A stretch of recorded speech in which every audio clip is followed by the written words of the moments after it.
आप सबको जय मसीह की। God bless you all. मैं पास्टर अमित चौहान और आज मैं लेके आया हूँ निर्गमन 20 अध्याय पढ़ेंगे हम, और ये 1 से लेके 26 पद तक है। लेकिन इससे पहले कि हम लोग वचनों में जाए, आइए हम सब मिलके प्रार्थना करते हैं वचन के लिए और हम सब के लिए, और फिर हम शुरुआत करते हैं। ठीक है, आइए मेरे साथ सब हाथ जोड़ेंगे, आंखें बंद करेंगे और हम सब प्रार्थना में जाएंगे। धन्यवाद परमपिता परमेश्वर, राजाओं के राजा प्रभु यीशु, हम धन्यवाद देते हैं इस समय के लिए और आपकी स्तुति, आपकी महिमा, आपकी प्रशंसा करते हैं, क्योंकि आप महान हैं, आप ही सत्य, आप ही मार्ग और आप ही जीवन है। आप इस शिष्य के रचयिता हैं और आप ही अन्नदाता हैं। प्रभु जी, अभी तक आप ही ने संभाला है, आप ही ने हमारा ख्याल रखा है, आप ही ने हमें हर तरह से सुरक्षा रक्षा से बांधा हुआ है। प्रभु जी, इसके लिए धन्यवाद। हम विनती प्रार्थना करते हैं प्रभु जी, आज जब वचन को हम खोलते हैं, पढ़ते हैं, सुनते हैं, तो होने दे प्रभु कि हमारी बुद्धि को खोलें, हमारी समझ को खोलें, हमारे कानों को खोलें और हमारे फोकस को, हमारे मन को अपने वचन की ओर लगाएं प्रभु जी, और हमें सीखने में सहायता करें। परमेश्वर, हमारी सहायता करें प्रभु कि आपके वचन के अनुसार हम सीखते जाएं और आगे चलते जाएं। प्रभु, शैतान की देखी अनदेखी शैतानी शक्तियों को हम सबसे दूर करें और हम सबको अपनी ओर खींचें प्रभु जी, क्योंकि शैतान अपनी ओर खींच रहा है, आप अपनी ओर खींचें प्रभु जी। हमारी सहायता करें सीखने में, समझने में। सारी बातों को, हम सबको और इस वीडियो सभा को आपके हाथों में सौंपते हैं। मेरे मुंह के शब्द आपको ग्रहण योग्य हो, प्रभु यीशु मसीह के नाम से, आमीन। तो हम पहले शुरुआत करेंगे शब्दों से। अभी हम वचन नहीं पढ़ रहे हैं, हम गाने के शब्द हैं, जो कि मैंने अभी नया गाना ऑनलाइन से ढूंढा है, गूगल से ढूंढा है ये, लेकिन मुझे इसकी लिरिक्स नहीं पता, तो मेरे साथ आप इसको बोल सकते हैं। इसका शीर्षक है, तू ही प्रभु मेरा सहारा है, तू ही प्रभु मेरा सहारा है, तू ही जीवन की रोशनी है। अंधकार में जब गिर जाऊं, तेरी ही बाहें मुझे उठाएं प्रभु जी। और इसके बाद लिखा है इसमें, तू ही है प्रभु मेरा बल, तू ही मेरी ढाल है, जीवन की हर राह में तू ही जीवन की हर राह में तू ही है मेरा प्रभु। तेरा नाम ऊंचा करूं, तेरी महिमा गाऊं मैं, तू ही है प्रभु मेरा सब कुछ, तेरे चरणों में मैं रहूं। और इसके बाद अगली लाइन लिखी हुई है, जब तू पास है डर कैसा, जब तू पास है डर कैसा, जब तू साथ है डर कैसा, तेरी आवाज़ से मिलती है शांति, तेरे वचन में है चिर शांति। ओके, नेक्स्ट लाइन लिखी हुई है इसमें, लास्ट लाइन है ये, पर्वत डिगे धरती हिल जाए, तेरा वादा कभी ना जाए, सच्चा है तू, अटल है तू, अंत काल तक बदलता ना तू, है ना। फिर इसके बाद लास्ट लाइन लिखी है प्रभु के बारे में, तेरे नाम में है शक्ति, तेरे लहू में है चंगाई, तू राजा है, उद्धारक है, तेरा जैसा नहीं है कोई, तेरे जैसा नहीं है कोई। प्रभु यीशु मसीह की जय। अब हम आएंगे वचन में, आप मेरे साथ निकाल लें। निर्गमन 20 अध्याय 1 से लेकर 26 पद तक है, और ये आत्मिक शिक्षा के ऊपर है। बेसिकली ये जो हम पढ़ रहे हैं आत्मिक शिक्षा के ऊपर है। 1 से लेकर 2 पद में लिखा हुआ है इस तरह से, परमेश्वर स्वयं इन वचनों को कहता है, मैं तेरा परमेश्वर यहोवा हूँ, जिसने तुझे मिस्र देश से निकाला है। परमेश्वर यहाँ पे क्या कहना चाह रहे हैं, वो बता रहे हैं कि मैं तेरा परमेश्वर यहोवा हूँ और मैंने ही तुझे मिस्र देश से निकाला है, और किसी ने नहीं निकाला, ना तेरे दोस्त ने, ना तेरे फ्रेंड ने, ना तेरे रिलेटिव ने, ना तेरे किसी और ने, मैंने निकाला है। यानी कि प्रभु यहोवा ने निकाला है तुम्हें हर परेशानी से, हर दुख से, हर मुसीबत से, हर परेशानी से, और किसी ने आपको बाहर नहीं निकाला है। तो इसकी शिक्षा ये कहती है, परमेश्वर संबंध से पहले उद्धार करता है। परमेश्वर संबंध से पहले उद्धार करता है। आज्ञाकारिता, प्रेम और पहचान पर आधारित होनी चाहिए। क्या होना चाहिए? आज्ञाकारिता, प्रेम और पहचान पर आधारित होनी चाहिए, ना कि आपके कार्यों पे और ना ही अपने घमंड पे, ना ही अपने ईगो पे, है ना। और इसकी सीख क्या है? इसकी सीख ये है, परमेश्वर की आज्ञाएं दासों के लिए नहीं, मुक्त लोगों के लिए हैं। किसके लिए हैं? परमेश्वर की जो आज्ञाएं हैं दासों के लिए नहीं, बल्कि मुक्त लोगों के लिए हैं।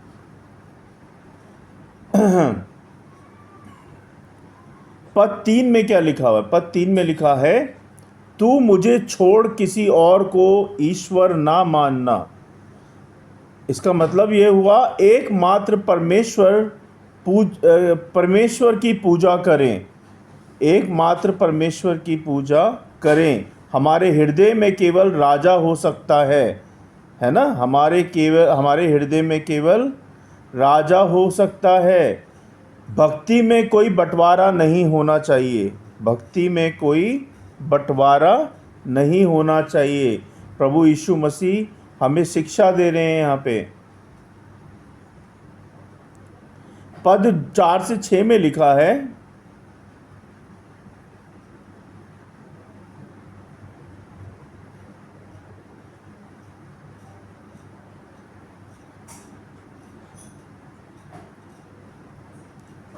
पद 7 में लिखा है, यहोवा का नाम व्यर्थ ना लेना। परमेश्वर के नाम की आदर करें, परमेश्वर के नाम की आदर करें अपने जीवन में, अपने घर में, अपने परिवार में, अपने काम काजों में, हर जगह परमेश्वर की नाम की महिमा करें, आदर करें। परमेश्वर पवित्र है, उसके नाम का मजाक नहीं किया जा सकता। परमेश्वर पवित्र है और उसके नाम का मजाक नहीं किया जा सकता। हर शब्द जो हम बोलते हैं उसका मूल्य होता है, इसलिए ध्यानपूर्वक बोलें। जब भी इस जीभ से आप निकालें तो ध्यानपूर्वक निकालें कि आप क्या बोल रहे हैं, क्योंकि आपका हर एक शब्द मूल्य है। तो इसीलिए परमेश्वर का नाम व्यर्थ ना लें, परमेश्वर के नाम की आदर करें, महिमा करें, क्योंकि हमारा परमेश्वर पवित्र है, सिद्ध है ना। वो हमारे पापों के लिए मारा गया, गाड़ा गया और तीसरे दिन जीवित हो गया। जीवित प्रभु है हमारा। 8 और 11 पद में लिखा है, विश्राम दिन को पवित्र मानना। आज क्या है? आज है विश्राम दिन, यानी कि संडे। इसको कहते हैं होली संडे भी बोलते हैं इसको। विश्राम दिन को पवित्र मानना। कार्य और विश्राम दोनों परमेश्वर की योजना में है। शरीर, आत्मा और संबंधों के लिए विश्राम आवश्यक है। क्या लिखा है यहाँ पे?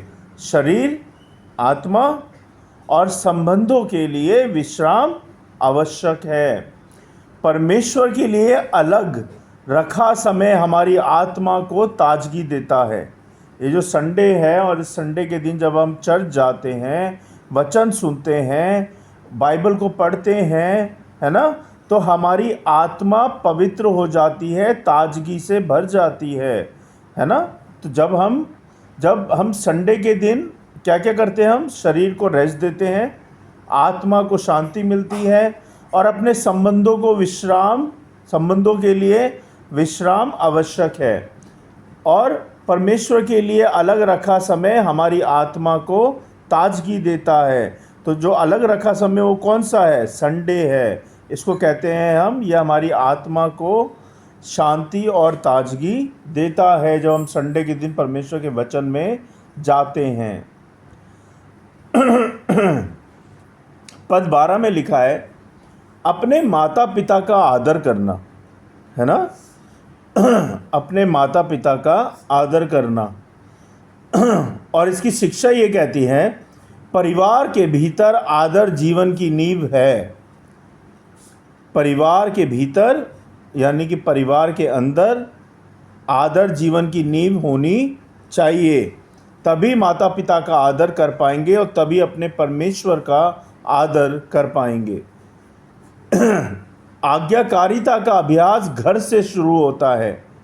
देखो कितनी अच्छी बात परमेश्वर यहाँ सिखा रहे हैं। एक एक बात के बारे में प्रभु ने लिखा है इसके अंदर कि अगर आपको अच्छा आज्ञाकारी बनना है प्रभु का, तो कहाँ से शुरुआत होगी आपकी? घर से, अपने बड़ों के आशीर्वाद से, उनकी आज्ञाकारिता में चल के। जब आप उनकी आज्ञाओं में चलोगे, उनकी आज्ञाकारिता को मानोगे, तभी आप परमेश्वर की आज्ञाओं को मानोगे। तो शुरुआत हमारे घर से होती है कि हम कितने आज्ञाकारी हैं अपने पेरेंट्स के, अपने बड़ों के, है ना।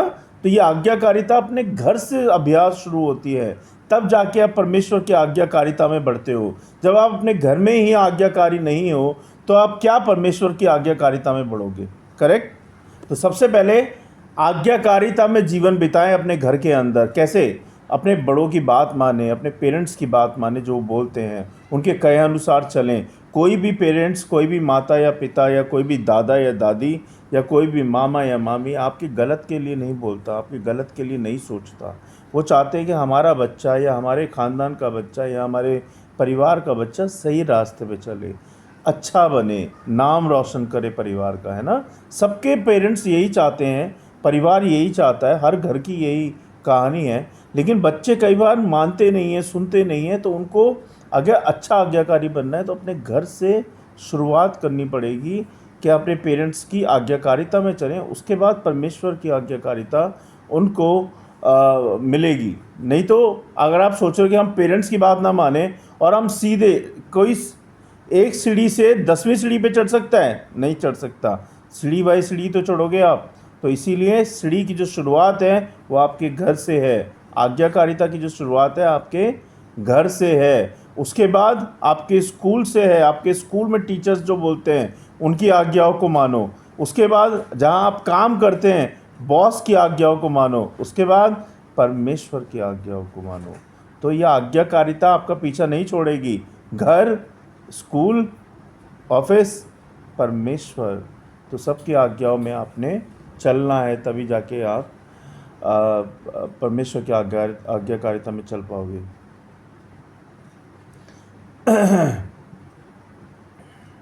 इसकी लर्निंग क्या है? इसकी लर्निंग ये है, लंबी और आशीषित आयु क्या कहते हैं, लंबी और आशीषित आयु आदर से जुड़ी हुई है ना, रिस्पेक्ट से जुड़ी हुई है।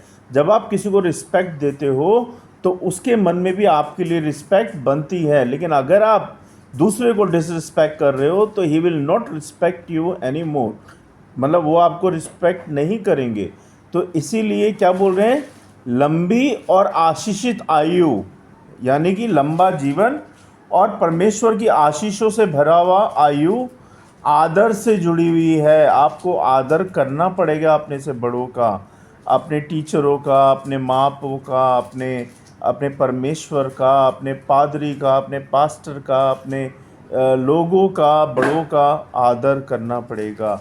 ये सीख जो जुड़ी हुई है, ये लंबी और आशीषित आयु आदर से जुड़ी हुई है। ध्यान दें इस पे, ठीक है। पद 13 में लिखा है हत्या मत करना। इसमें लिखा है हत्या मत करना। जीवन परमेश्वर का उपहार है। क्या है? आजकल तो आप न्यूज़, मैं जब भी न्यूज़ पढ़ता हूँ, हमारे यहाँ रोज़ाना न्यूज़पेपर आता है ऑफिस के अंदर, और मैं ज़्यादातर हिंदी का पेपर पढ़ता हूँ। और मैं जब भी उसका पहला पेज पढ़ लूँ, दूसरा पेज पढ़ लूँ, तीसरा पेज पढ़ लूँ, कहीं ना कहीं इसमें लिखा होता है कि आज इस जगह पे चाकू मार दिया, आज उस जगह पे चाकू मार दिया, आज इस जगह हत्या कर दी, आज उसकी पत्नी ने उसको ड्रम में काट के डाल दिया। तो ये क्या हो रहा है? ये जीवन है। जबकि परमेश्वर ने आपको जीवन जो है उपहार में दिया है, गिफ्ट के रूप में दिया है। इस जीवन को अच्छी चीज़ों के लिए इस्तेमाल करो, दूसरों के लिए इस्तेमाल करो, ना कि हत्या करने में इस्तेमाल करो। गलत बात है, ज़रा सी बात पे, ज़रा से गुस्से में और मर्डर हो जाते हैं, हत्या हो जाती है। ये बहुत गलत बात है। ये परमेश्वर की शिक्षा नहीं है। परमेश्वर कहते हैं जीवन मैंने तुम्हें दिया है उपहार के तौर पे, इस जीवन को अच्छे कामों के लिए, मेरे कामों के लिए नहीं, मतलब परमेश्वर के कामों के लिए इस्तेमाल करो, दूसरों के लिए उपयोग आओ, है ना, सेवा करो। इस जीवन को जितना परमेश्वर ने आपके जीवन को दिया है उतना उसको अच्छे कामों के लिए इस्तेमाल करो, तब जाके आपको आशीर्वाद और आशीषें परमेश्वर की ओर से मिलेंगी। हर जीवन में परमेश्वर की छवि है। हर जीवन में, मतलब हर जीवन कह रहा हूँ, पूरे संसार के जीवन में, पूरे संसार को, ये नहीं कह रहा हूँ सिर्फ विश्वासियों के जीवन में, जितने हम मनुष्य हैं दुनिया के अंदर, पूरी दुनिया के अंदर हर जीवन में परमेश्वर की छवि है। इसका मतलब क्या होता है कि जब परमेश्वर मनुष्य रूप में धरती पे आए थे तो उन्होंने हमारे रूप में आए हो, मनुष्य के रूप में आए हैं, उसको छवि कहते हैं, है ना। तो हमारे जीवनों में, हम सबके जीवनों में परमेश्वर की छवि है। तो उस छवि को खराब मत करो गलत काम करके, बल्कि अच्छे काम करो, अच्छी बातें करो, अच्छे लोगों के साथ उठो बैठो, है ना, क्योंकि आपके अंदर परमेश्वर की छवि है।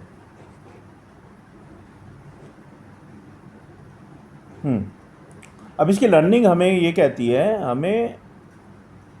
हमें दूसरों की रक्षा करनी चाहिए, ना कि उनका विनाश करना चाहिए।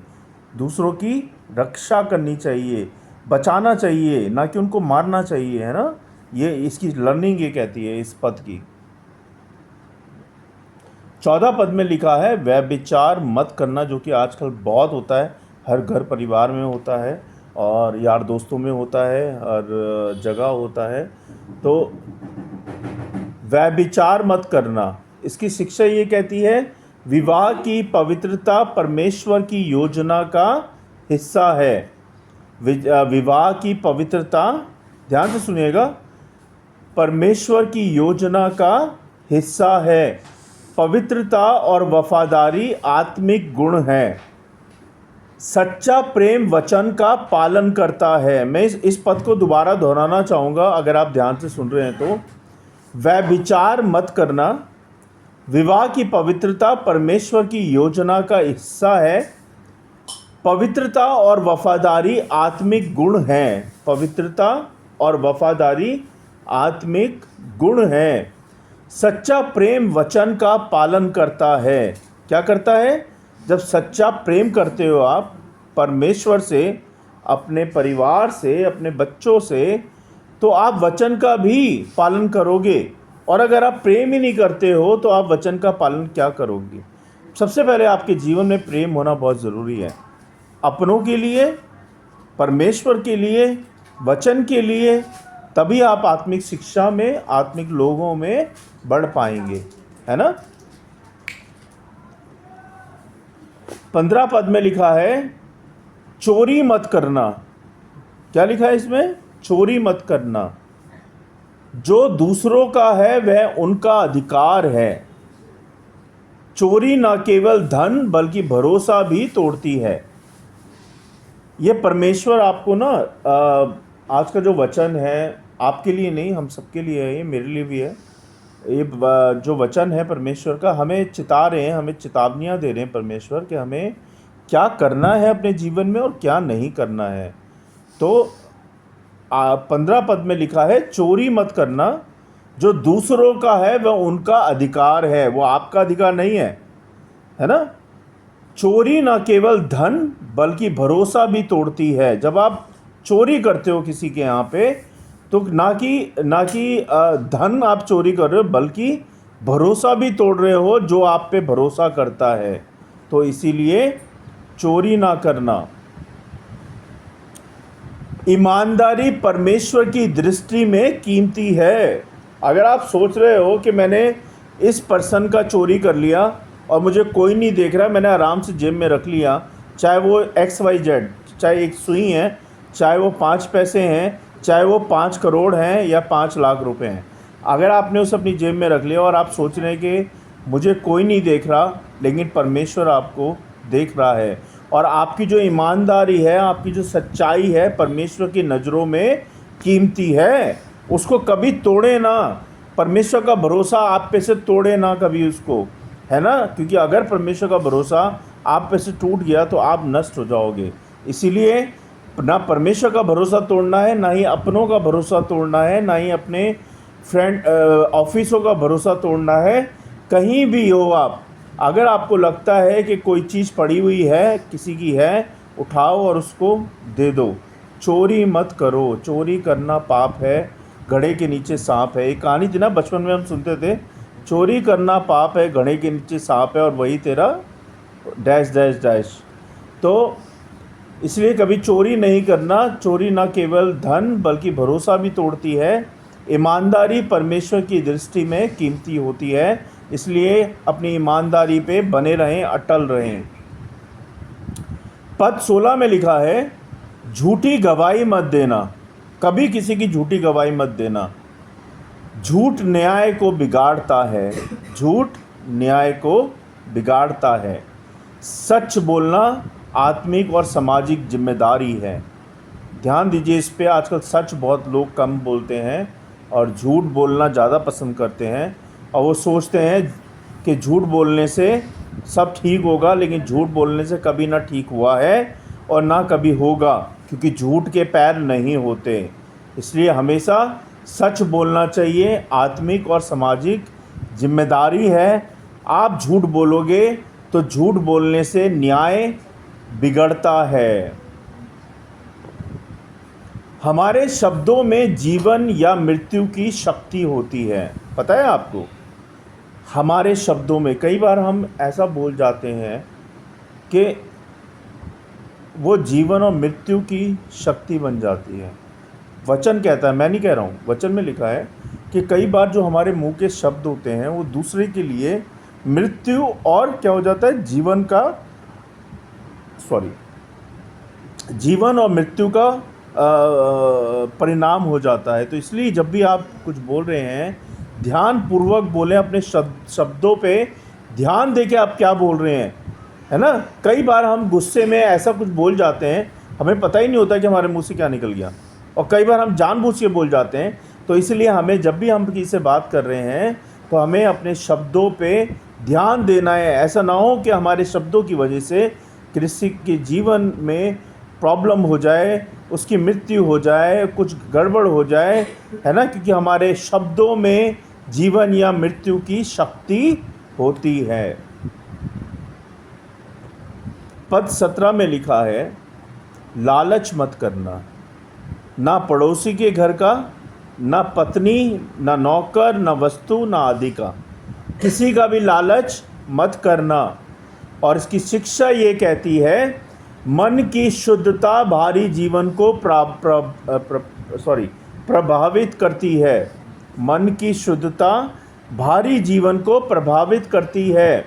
लालच अंधा बना देता है और असंतोष बढ़ाता है। यानी कि जब आप किसी चीज़ की लालच करते हो, जैसे कि आपके पास गाड़ी नहीं है, घर नहीं है, धन दौलत नहीं है, पैसा नहीं है घर में, लेकिन आपके पड़ोसी के पास है, और आप देखते हो और मन ही मन कुड़कुड़ाते हो, यार इसके पास, मैं परमेश्वर के वचन में हूँ, बाइबल पढ़ रहा हूँ, चर्च जा रहा हूँ, मैं सब कुछ कर रहा हूँ, लेकिन मेरे पास कुछ नहीं है।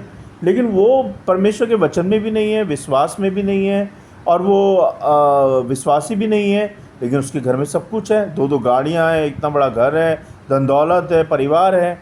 तो कई बार क्या होता है कि ये शैतान जो है दे देता है।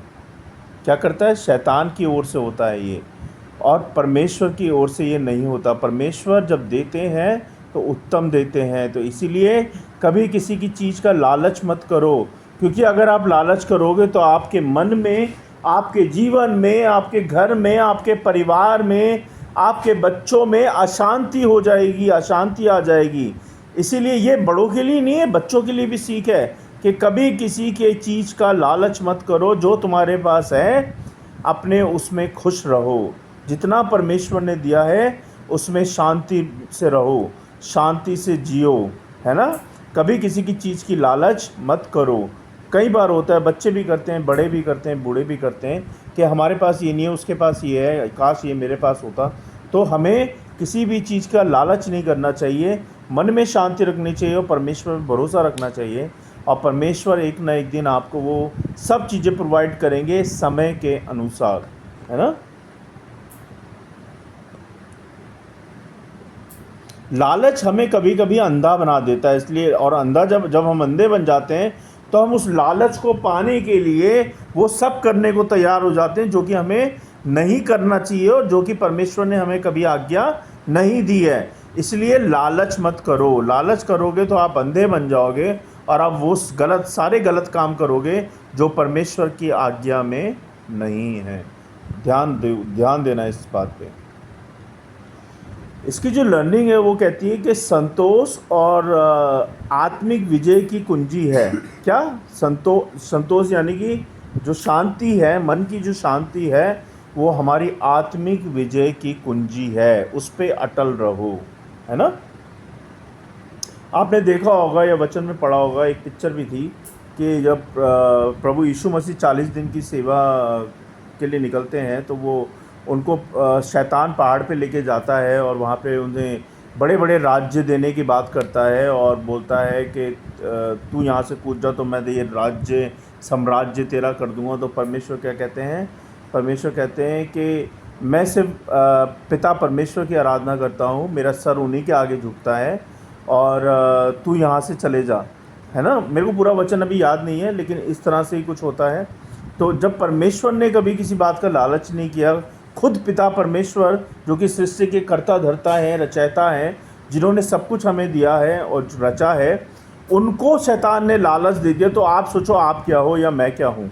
शैतान हमें भी लालच देता है जीवन के अंदर, बहुत बार देता है कि हम वचन से हट जाएं, प्रभु से हट जाएं और लालच में गिर जाएं, शैतान की बातों में गिर जाएं, शैतान की बातों में आ जाएं, मन से भटक जाएं। जो हमारा सिधाई का मन है, सच्चा मन है, उसमें हमें लालच भर देता है, उसमें हमें शैतानी बातें भर देता है, जिससे कि हम गिर जाएं, मर जाएं, खप जाएं। लेकिन हमें इन बातों में नहीं आना है, शैतान की बातों में नहीं आना है। और वो कैसे नहीं आओगे? जब आप वचन में लौलीन रहोगे, वचन पढ़ोगे, परमेश्वर की आज्ञाओं पे चलोगे, है ना। तब आप जाके जितना आप वचन को पढ़ोगे उतना आप शैतान से दूर रहोगे। जितना आप वचन को नहीं पढ़ोगे उतना शैतान आप पे हावी रहेगा।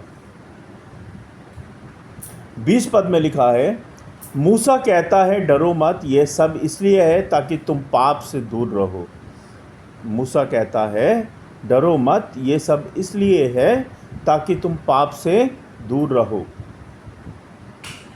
परमेश्वर हमें भय, पवित्रता सिखाना चाहता है, तभी हमें ये बातें परमेश्वर बताता है, सिखाता है कि तुम्हें क्या जीवन में करना है और क्या जीवन में नहीं करना है। परमेश्वर का डर हमें गिरने से बचाता है। जो भी व्यक्ति, जो भी मनुष्य अपने जीवन में परमेश्वर का डर मानता है, जब भी वो कोई गलत काम करने जाएगा और उसे पता है कि परमेश्वर का डर क्या है, परमेश्वर हमें गिरने से बचाता है, तो वो कभी कोई गलत काम, कभी कोई गलत बात, कभी कोई गलत चीज़ें अपने जीवन में नहीं करेगा। बेशक चाहे उसके बड़े उसको देख रहे हैं या नहीं देख रहे हैं, चाहे कोई और देख रहा है नहीं देख रहा है, चाहे पास्टर उसको देख रहा है नहीं देख रहा है, चाहे उसके पेरेंट्स देख रहे हैं या नहीं देख रहे हैं, लेकिन पिता परमेश्वर आपको देख रहा है। पल पल, हर सेकंड आपको देख रहा है कि आप कितने सच्चे हैं, कितने ईमानदार हैं और अपने जीवन में क्या क्या बातें कर रहे हैं। आत्मिक अनुशासन प्रेम से आता है, डर से नहीं आता। क्या आता है? आत्मिक अनुशासन प्यार से आता है, डर से कभी नहीं आता। तो कभी भी अपने बच्चों को जब आप सिखाते हैं शिक्षा के बारे में, परमेश्वर के वचन के बारे में, तो डराए नहीं, उनको प्यार से सिखाएं,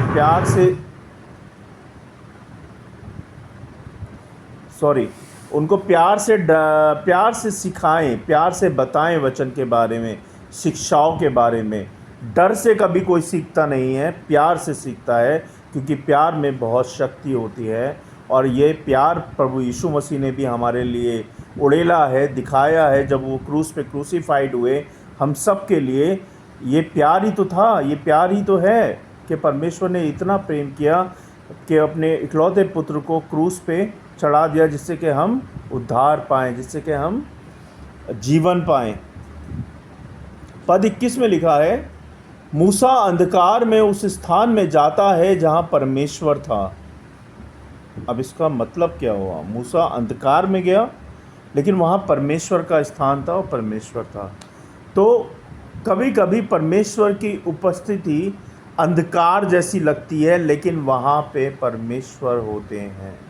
कभी कभी परमेश्वर की उपस्थिति अंधकार जैसी लगती है, पर वह वहीं होते हैं। आगे बढ़ने के लिए विश्वास चाहिए, पिक्चर नहीं चाहिए। जब आप चल रहे हैं रोड पे और एक जगह तो खंबे की लाइट जल रही है, लेकिन थोड़ा आगे चलेंगे तो अंधकार है ना, लेकिन वो रोड पे कोई नहीं है। आपको क्या करना है? आपको विश्वास और धैर्य से आगे बढ़ना है, और जब आप विश्वास और धैर्य से बढ़ते हैं तो आप उस रोड को क्रॉस कर पाएंगे, अपने जीवन की पार लगा पाएंगे। तो जीवन में ऐसी कठिनाइयां हैं, मुसीबतें हैं। जब आपके जीवन में, मेरे जीवन में बहुत सारी कठिनाइयां आई हैं, और जब आप चलते हैं उस विश्वास के साथ, तो आप पार कर जाओगे, आराम से पार कर जाओगे, पता भी नहीं चलेगा, है ना। तो कभी कभी हम अंधेरे को देख के डर जाते हैं और हम उसकी ओर नहीं जाते, लेकिन कभी कभी क्या होता है, परमेश्वर पिता, नॉट कभी कभी, ऑलवेज, कि परमेश्वर पिता आपके साथ हैं, विश्वास रखो और आप उस अंधेरे को भी पार कर जाओगे।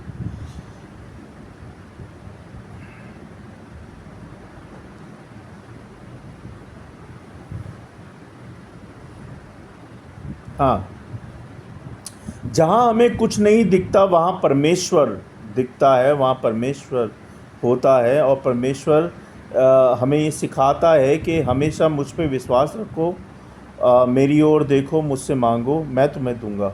ना कि इंसानों से और मनुष्य से, वो कभी आपको दे नहीं पाएंगे, और अब बल्कि आपके आपके कमियों पे, आपके गरीबी पे, आपकी परेशानियों में, और वो ठट्टे करेंगे, हंसेंगे। इसलिए जो मांगना है मुझसे मांगो। परमेश्वर कहते हैं जो मांगना है मुझसे मांगो, मैं दूंगा, है ना। तो मांगो उनसे।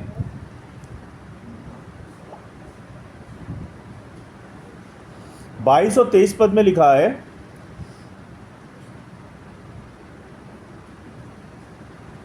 एक्चुअली मैंने बीच में एक पद और छोड़ दिया था, मैं इस पद को भी छोड़ रहा हूँ, क्योंकि इसमें कुछ बातें ऐसी लिखी हैं जो कि मैं नहीं बोल सकता, क्योंकि मैं अभी प्रचार कर रहा हूँ, वो प्रचार पूरी दुनिया में जाएगा, तो इसीलिए मैं नहीं चाहता कि उसकी वो बात मैं बोलूँ जिससे कि प्रॉब्लम खड़ी हो जाए। तो मैं इस वचन को छोड़ूंगा, 22-23 को। आप 22-23 को पढ़ लीजिएगा बाइबल में जाके, निर्गमन 20 अध्याय 22 और 23 पद, और जो इससे पहले मैंने वचन छोड़ा था उसको पढ़ लीजिएगा, ठीक है। इसको मैं नहीं पढ़ूंगा।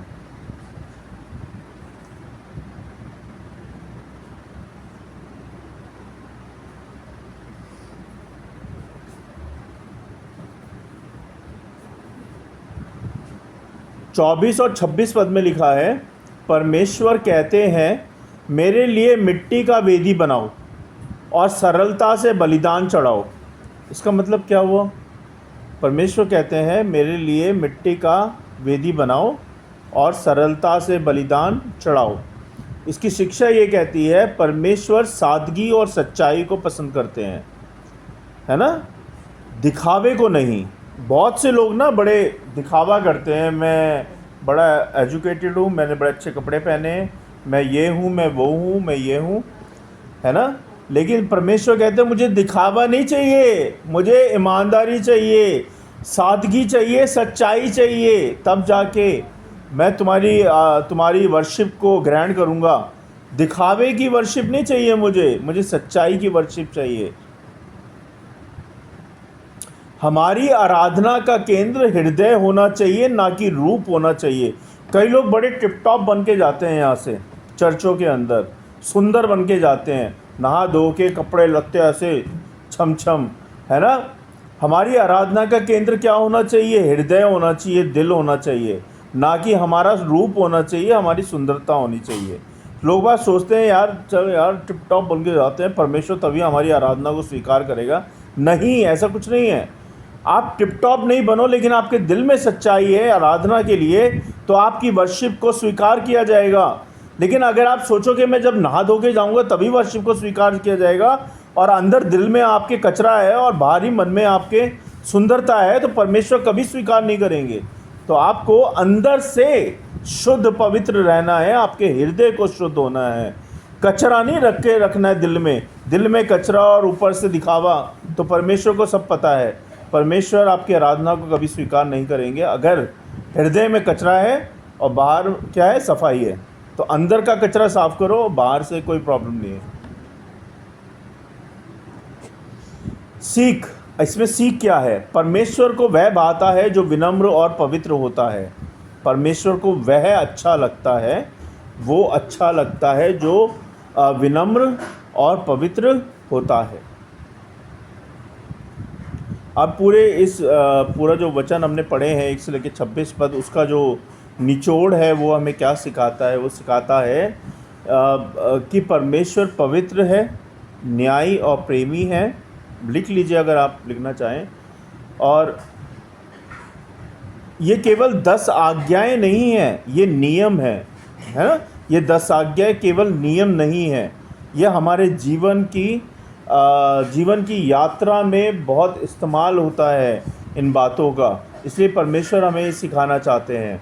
वे हमारे लिए आशीर्वाद की राह, समाज की नींव और परमेश्वर से सही संबंध की कुंजी है। मैं फिर रिपीट करूँगा, वो हमारे लिए आशीर्वाद की राह, समाज की नींव और परमेश्वर से सही संबंध की कुंजी है, और यही हमें परमेश्वर सिखाना चाहता है। तो इस पे आप ध्यान दें। परमेश्वर को पहला स्थान देना है अपने जीवन के अंदर, दूसरों से प्रेम करना है, और तीसरी बात, पवित्र और सच्चे और संतुष्ट जीवन जिएं और जीने दें। क्या लिखा है इसके अंदर? 3 बातें जो बहुत महत्वपूर्ण है हमारे जीवन की यात्रा में। परमेश्वर को पहला स्थान देना है, दूसरों से प्रेम करना है, और पवित्र और सच्चे जीवन को संतुष्टि से जीना है और दूसरों को जीने देना है। परमेश्वर के वचन को पढ़े जाने और सुने जाने पर आशीष दें।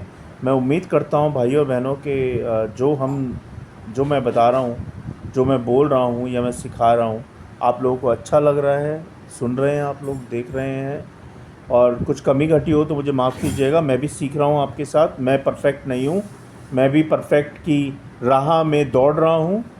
परफेक्ट सिर्फ परमेश्वर है, उनके अलावा और कोई भी इस जीवन में, इस धरती पे कोई भी परफेक्ट नहीं है, सिर्फ परमेश्वर हैं परफेक्ट। तो हम सब परफेक्ट बनने की दौड़ में हैं कि मैं भी अच्छा बनूं, बेहतर बनूं, जिससे कि परमेश्वर की आज्ञाओं में, उनकी कहे अनुसार, उनकी बातों में चलता जाऊं।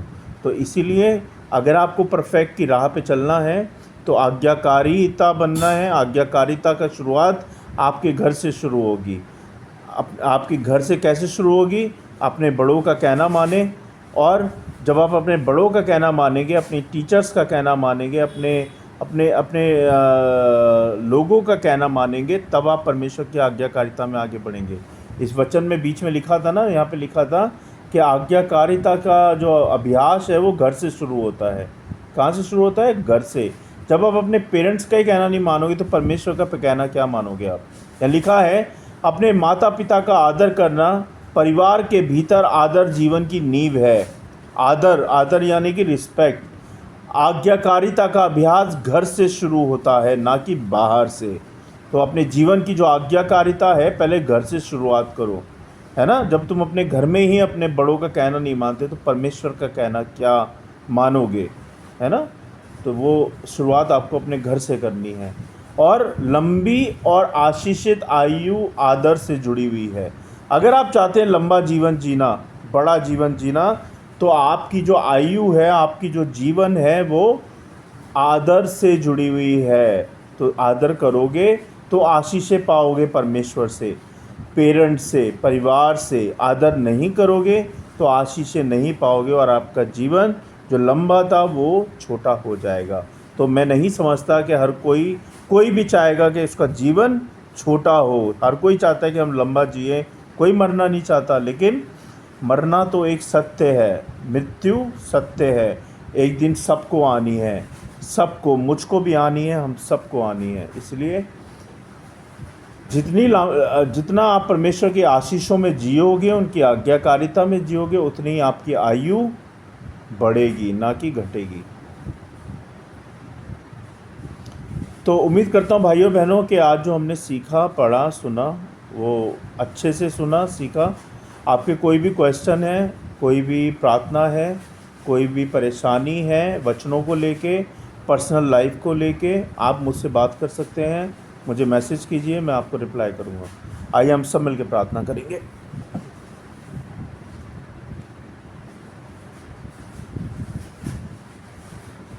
सर्वशक्तिमान पिता परमेश्वर, राजाओं के राजा प्रभु यीशु, हम धन्यवाद देते हैं इस समय के लिए और धन्यवाद देते हैं प्रभु आपके वचनों के लिए कि आपके वचनों ने हमारे कानों को ही नहीं प्रभु, हमारी समझ और बुद्धि को भी खोला है। और ये सच बात है, जब तक हम आपके वचन को पढ़ते नहीं हैं, सुनते नहीं हैं, देखते नहीं हैं, तब तक हमारे कान, हमारी बुद्धि, हमारी समझ बंद रहती है। और जब आपका वचन हमारे दिमाग को, हमारी बुद्धि को, हमारे कानों को छूता है, तब जाके हमारी समझ, हमारी बुद्धि, हमारे कान खुलते हैं। क्योंकि आपका वचन सच्चा है और तलवार की धार की तरह है, जो कि चिकनी चुपड़ी बातें नहीं करता, बल्कि सच्चाई, ईमानदारी, शांति और आपके बारे में हमें बताता है। प्रभु जी, होने दे प्रभु कि ऐसे ही हम आपके वचन को सीखते जाएं, बढ़ते जाएं उसमें और आपकी महिमा करने पाएँ। हमारी सहायता करें प्रभु कि हम आपके वचन के अनुसार जीवन बिता पाएँ, आपके डर और भय में जीवन बिता पाएँ, आपके आज्ञाकारिता में जीवन बिता पाएँ, हम अपने अपने बड़ों की आज्ञाकारिता को मान पाएँ। प्रभु जी, ऐसा ना हो कि हमारा जीवन शैतान के हाथों में चला जाए। प्रभु जी, हमें भटकने से, हमें गलत राह से बचाएं। प्रभु जी, हम सबको हमारी सहायता करें कि हम आपके वचन के अनुसार जिएं और मरें। प्रभु, आपके वचन के अनुसार हम चलें, आपके वचन के अनुसार हम कहें, आपके वचन के अनुसार हम वही करें जो आप हमसे चाहते हैं। प्रभु, धन्यवाद प्रभु एक बार फिर से सारी बातों के लिए, सारी आशीषों के लिए। होने दे प्रभु कि हम जो भी काम करते हैं उन कामों में आशीष बरकत दें। हर चिंता से हमें मुक्त करें प्रभु, हर परेशानी से हमें मुक्त करें प्रभु जी, हर कठिनाई और हर मुश्किलों से हमें निकालें प्रभु जी। हमारी सहायता करें कि हम दिन प्रतिदिन जो जीवन जीते हैं प्रभु, जो जीवन की यात्रा हमारी चल रही है प्रभु, उस यात्रा में कभी हम किसी को अपशब्द ना बोलें। इस जीव से प्रभु ब्लेसिंग्स निकालें प्रभु, इस शरीर को शुद्ध करें परमेश्वर, हम सब को शुद्ध करें प्रभु, हमारी आत्मा को शांति दे प्रभु, हमारी आत्मिक जीवन को बढ़ाएं प्रभु जी। होने दे प्रभु कि हम आत्मिक जीवन रीति से बढ़ें और बढ़ाएं प्रभु जी और सीखें परमेश्वर। हम सबको सहायता करें कि हम ऐसे ही आपके वचनों में, आपकी बातों में बढ़ते जाएं प्रभु। मैं धन्यवाद देता हूं प्रभु कि आपने मुझे बहुत बहुत सिखाया है। मैं मानता हूं प्रभु कि मैं जानता हूं कि मैं चर्च नहीं जाता हूं, इसके लिए मुझे क्षमा कीजिएगा, लेकिन फिर भी आपने मुझे बढ़ाया है आपके वचनों में, आपकी बातों में, आपके बाइबल में, आपके लोगों में। आज लोग मुझे जानते हैं प्रभु इस वीडियो के द्वारा, इन वचनों के द्वारा प्रभु जी। इसके लिए बहुत बहुत धन्यवाद प्रभु जी। धन्यवाद प्रभु हर एक आशीष के लिए, हर एक बात के लिए, अभी तक मुझे संभालने के लिए, मेरे परिवार को संभालने के लिए, मेरे बच्चों को संभालने के लिए, हमें सुरक्षित और रक्षित करने के लिए प्रभु बहुत बहुत धन्यवाद प्रभु। मेरे कामकाज में आशीष बरकत देने के लिए धन्यवाद प्रभु जी, बहुत बहुत धन्यवाद आपके वचनों के लिए, सारी बातों के लिए, सारी आशीषों के लिए। जो लोग मुझे देख रहे हैं, सुन रहे हैं प्रभु, उन सबको आशीषित करें, उन सबको संभालें। अगर कोई प्रॉब्लम है, कोई परेशानी है, उनको यीशु नासी के नाम से ठीक करें।